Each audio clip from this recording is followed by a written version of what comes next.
Okay, the internet. Let me just check the sound again. Mic check 1 2 1 2. Let me hear it from the other side.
I'm finding it very hard to actually find the secret about the sound whenever I'm going live, but we'll get it right one day. So yeah, man. Information that I always kept it was when we hear. Let me just go back to the. So when we hear, um, like I say, this is how we can put the equation in a quadratic form.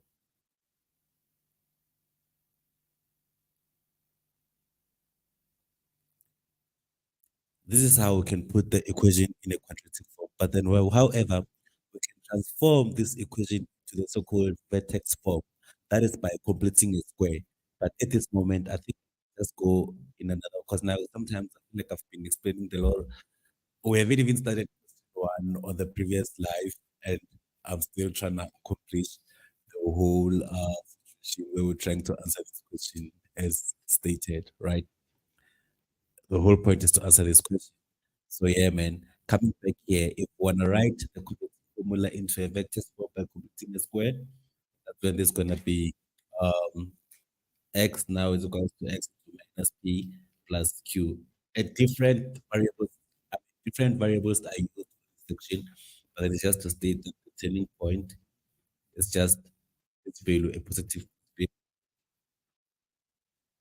p q. So if you change a quadratic function into a vertex function using completing a square or by completing a square, your turning point is just this value here and this value.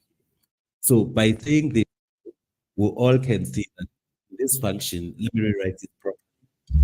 And this function, which is now, it's already it's already in its vector form.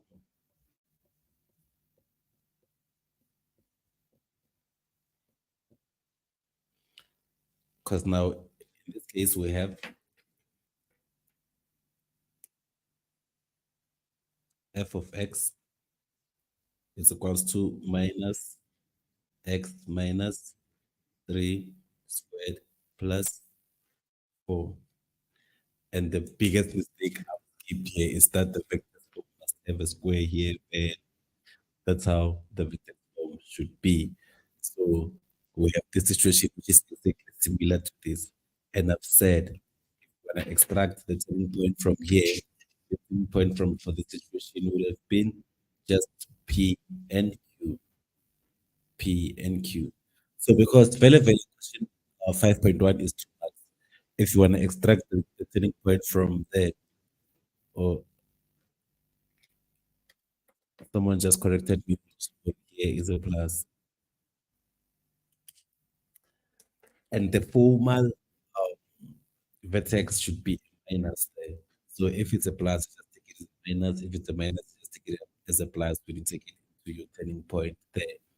So in this case, the turning point here is going to be minus 3 and 4. Minus 3, the x part of it, 4 if let y to be 0. Let me not take it there. But yes.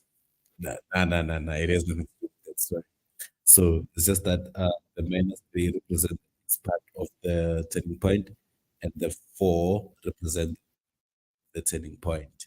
So this is how we determine question 5.1. So for 2 marks, exactly the way it is given, you could have given your turning point like that. Otherwise, you could went the long drive. Yes. Man, anyway, this is a live video. I feel like it's fine. We can make it as long as we want. Like, even if we don't finish it, we can just cut it wherever we cut it and make another. So here, f, f of x is equals to minus x plus 3 squared plus 4. Now, I can expand this into a quadratic function. What do I mean by that? I said that the quadratic function is f of x is equals to a squared plus bx plus c. We all know the story by now. Sharp. So now, knowing that if this into a quadratic equation, that's when I just have to simplify it. Therefore, I'll have minus uh, x squared plus 6x plus, and I'm just going to do this as quickly as I can now because I feel like it's a grade 12 related grade 10 and grade 10 thing. So I feel like you know to move from here to here without explaining further. But yeah, man, yeah, that's how we do. We have f of x is equals to minus x squared plus 6x plus 9. No. I'm multiplying by negative 2 now. So everything should be negative there and then plus. That's when we'll have is equals to um minus x squared minus 6 minus 5 because minus 9 plus 4 is minus 5. And then from here, let me show you. From knowing that you know that a point is x y, right? To find the x part of the turning point, that's this formula. X is equals to minus b all over 2a. And then uh, from the quadratic formula, from the quadratic function,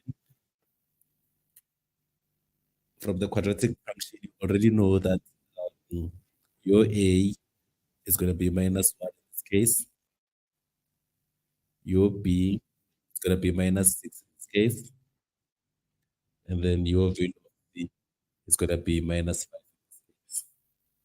And then if the formula says x minus b over 2a, you just take the values here, you plug them. So in this case, you would have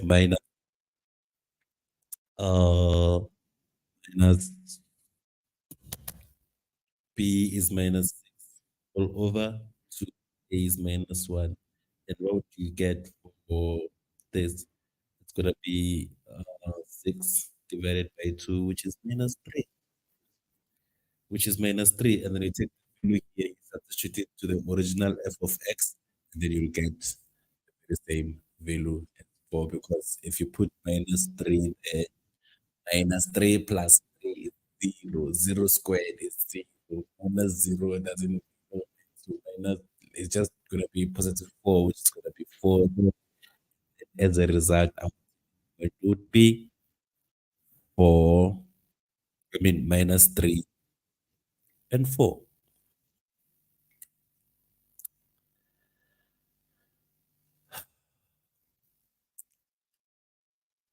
You know what? I'm busy explaining my lungs out loud and I'm worried about the sound. Please subscribe and follow us on our YouTube channel or in the social media and then target those videos which are not, well, until we fix the live sound. For now, just there are more videos that will be in relation to these also so that you can take it from there. But otherwise, I think I have to cut this one also short because I feel like I'm sort of late now. So take it from here.